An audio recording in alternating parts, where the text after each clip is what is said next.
One critically important aspect of creating good motion graphics is actually being able to create the graphics.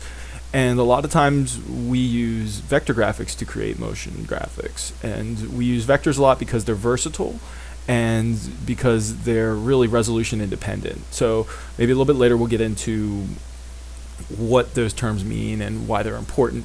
But for the time being, we need to get good at drawing splines, and we need to be very good at working with pen tools. And After Effects has its own pen tool, but it's also really important to learn how to work with vector graphics on a very basic level in Adobe Illustrator as part of my personal pipeline that I like to use. So we're going to go over a couple of things in Illustrator that are critically important to work with when you jump into doing motion graphics. So I've opened up Adobe Illustrator, and this is the Adobe Illustrator interface.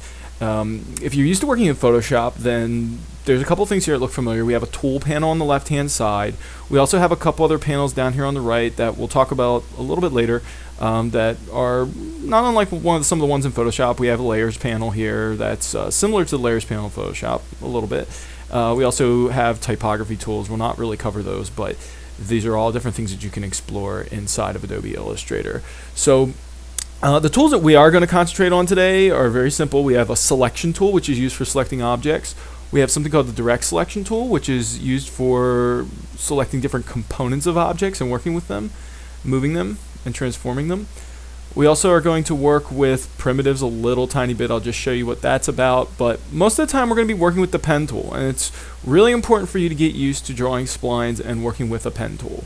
You'll spend a lot of time doing this in Illustrator, but you'll also spend a good bit of time working with splines inside of After Effects that has a similar pen tool. So we'll talk about that here in just a minute. So to get started, I'm going to go ahead and open up a new document. And really, the resolution is not really going to matter a whole lot because vectors are resolution independent. But for the sake of making everything consistent, I'm going to make this 700 or 720p composition. And I open it here, and it gives me a blank canvas that I can work with. Something that I'm going to do is I'm going to actually find a shape just to trace over with the pen tool, just so I could get a really good, get a distinct shape going that gives me my bearings working with the pen tool. And that's part of one of the exercises that we're going to go through, is creating some shapes with the pen tool. So I have an image here that has a couple distinct shapes in it, fairly abstract. To bring that in, I went ahead and I went to the place option. There's a couple different ways you can do this. You can copy and paste. So if you copied from a browser, you can paste in. But also, just to recap, you can use this place option from File, and that allows you to place an image into your composition. And you'll see it brings it in as an object, right? So if we go here to the black arrow, the selection tool, I can go ahead and I can move this back and forth. Pretty simple, right? I can treat it, it's its own object, and it can be treated that way. I can also go up here to the corner and see that I get prompted to resize it. So if I hold down Shift, I can go ahead and resize that, right? I can zoom in a little bit closer. So I can get my image positioned the way that I want it. But really I'm interested in tracing something very distinct because that's what makes for good vector graphics, something that's recognizable as a silhouette. I have a fairly abstract shape here, but it'll help me discuss some of the aspects of working with the pen tool. So we can place an image in to trace it, and this is really a fairly common practice, is tracing over images just to get their form, their general silhouette and their form down. And this is an image that I took, so be observant of copyright and the like, because it can flow down to vectors if you're not careful. So one aspect of drawing is sometimes we may want to create primitive shapes. So by default, the color palette is coming out black and white. So if I go ahead and I select outside here, you can see I've created a shape with a white fill and a black line. Obviously I can go in here and I can change the colors, not unlike what you're probably already used to doing in Photoshop. Let's try that again. Alright, so I can create something with a blue fill. I can make the line invisible. I can add a gradient to it. I can make it a solid color. You can do any number of things. For the sake of doing just tracing vectors, I do like to at least have a solid line fill with a single color, maybe even a slightly irritating color. Pink's usually a favorite of mine, so I can see it really well. Picks up really well on black and white images. So don't have a client look over your shoulder while you're drawing one of these, because they might get a little freaked out that you're going to make their design pink. So anyhow, so think of these primitives as ready-made splines, really. And if I wanted to go here and I wanted to pull down a rounded rectangle and ellipse, I can really draw any kind of primitive. I can do it however I want to do it. I can manipulate it with the selection tool like we talked about before, because this is an object with the black selection tool. But also, if I select this white selection tool, these are really supposed to be ready-made splines. So they're supposed to make things a little bit easier in terms of manipulation if you wanted to start out with a base shape. We'll talk a little bit more about that later, but this is basically a spline, and it has anchors. So see these blue points here are anchors. But also something to consider is an anchor contains what we call handles. And a handle is something that determines the curvature of a line. So we can have corner anchors, but we can also have curved anchors. And you've noticed all I did is I just used the white tool to select and move this, but I also used it to select and move the handles. And you can get different kinds of curvature. And with a combination of corner anchors and curved anchors, I can pretty much get any shape I want. It's really only determined by how much time I want to spend there and plunk away at this. So that's something to consider, is that maybe you want to start from, if you want to emulate a shape, maybe you want to start from a primitive, right? Like these. And same goes for our square. Our square is really composed of corner points, or rather corner anchors, that don't have curvature on them.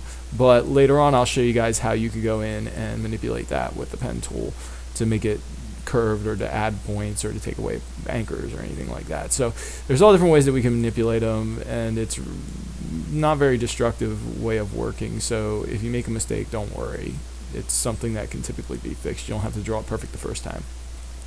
This is something that we'll need to get practice with, though, is manipulating these. You need to get as much practice as possible to start to create high quality shapes. So the things that you see, the things that you want to emulate, you'll need to get a good mastery of how to work with handles and anchors and the sort to draw good splines. So that's critical skill that we're gonna work on here. So I'm gonna go ahead and I'm gonna use the object tool, and I'm going to delete. I'm gonna press delete to get rid of these objects because we're done talking about primitives. Now we're going to talk about the pen tool, which is critically important. Say you don't want to start with just a primitive shape, we can go ahead and pull it down from the pen tool. And if I hold it down, I can get just the regular pen tool, but we can also add anchor points and delete anchor points and convert anchor points. So we'll talk about that in just a minute, but if I start out with the pen tool, and you'll see that I have an empty fill, but I have a stroke. So I'm going to draw a pink line around here. I'll just go ahead and I'll start working and I'll left click to start adding anchor points. So if I just do one left click, you'll notice that I get corner points, right? And that's all well and good, but the problem here is that I don't get a whole lot of definition or accuracy in what I'm trying to do. So if you start doing single clicks around, yeah, it may work in some applications if you've got something that's rather faceted and blocky, so to speak. But really the problem here is that it's not giving me this curvature that I want, right? And as you remember before, we did talk about how you can make splines curved. And as you noticed, if I take my object selection tool, I can go ahead and I can move that around. I can do anything I want with it. So maybe I want to go ahead and I want to add, I went ahead and deleted that. Maybe I can go ahead and I can add in some curved lines as well. So I can dissect this and kind of see that it's, okay, well maybe I want a corner point here, but then I want a curved point in here to articulate that, and a corner point here and a corner point here because that looks pretty straight. Corner point here, that looks like that'll get it done. But when I start going around this curve here, I'm gonna have to start selectively sticking curves in there. So that's something that you just have to get a lot of practice with. There's really no other way to do this. You can use live trace and things like that, which are all good tools, but sometimes it's just easier to sit down and trace something yourself. So I'm gonna start off here with just a corner point, single click. But you'll notice that if you hold it down, if you hold down the left click, it gives you the option to create a curved set of handles. So it gives you can create a curved anchor point by holding the button down. So I'm going to release the button, and it's going to give me that point right there. If you get it wrong, don't worry, you can go back and fix it later. I'm going to just go and do a single tap here to give myself a corner point. And then I'm going to give myself another corner anchor point like we talked about. And then I'm going to go down here. I'm going to see this. You have to get a little bit of practice working with this, but I've noticed that here might be a good place for me to hold down my left button, click, hold down my left button, and you'll see I'm starting to bring some curvature in here.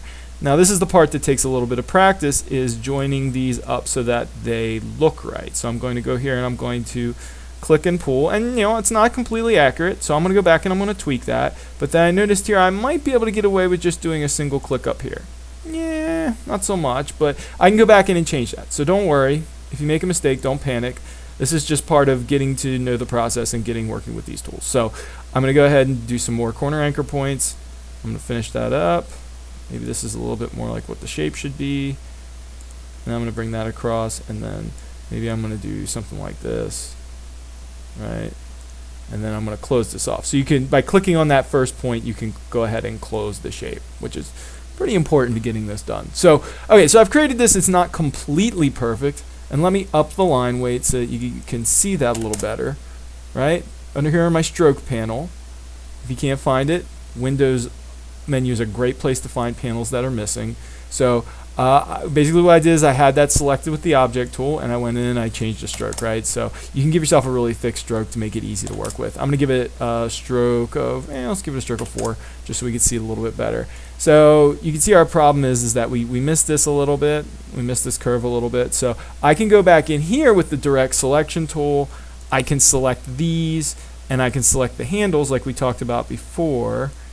And I can actually go in and select the individual handles, and I can rectify it. I can make it right. And maybe that's not the way I want it, so I can go out here and I can do infinite tweaking, really. It's something that takes a little bit of time to get it right. Depends on the level of accuracy that you need in order to approximate the idea that you're working with. So it's really determined by whether or not people can recognize the shape that you're after. So if I'm tracing a pickup truck, I don't know, does it look like a pickup truck? If I'm tracing a pine tree, does it look like a pine tree? So just consider, before you do too much tweaking and get too down in the weeds with working on this, just consider that you're just after representing a particular shape and communicating a point. So does it have to be perfect? I can go here and use the arrow keys to nudge a little bit, get myself back in that zone. It's looking fairly accurate. A little bit of curvature here that I missed, but for the most part, that's how you work with the pen tool. So you can go in here to recap. I can go ahead and I can move these, right? But I can also go in here and I can select them. If they're curved points, I can go ahead and manipulate the handles, right? But also something else to consider too is if you make a mistake and you draw one too many points, I can hold down here and I can use the delete anchor tool, right? So say I don't want that one, I can go ahead and I can delete the points I don't want, right? I'm going to do Control Z to get those back. You can go ahead and you can add anchors, right? So that maybe this doesn't have enough resolution and I want it to have more resolution. So I can click in here and it automatically approximates a nice anchor point for me, which I can take and manipulate however I want. So that's another way to do it. And also, this is another really important tool, is the convert anchor point tool. Whenever you see this upside down V, that's really helpful and it's really useful because you can use this tool to click on individual anchors. If you just do a quick tap, it converts it to a corner point, right? But if I want to take a corner point, for example, and convert it to a curved anchor point, I can go ahead and click on it and drag to spawn little handles. And all of a sudden, my corner point has now turned into a curve point. So you'll find yourself doing this a lot. The important thing is really to get a lot of practice drawing and tracing things with the pen tool, because it's a skill that you're going to just be using all the time when you do motion graphics. So this is really part of the boot camp portion of things and getting yourself used to this process.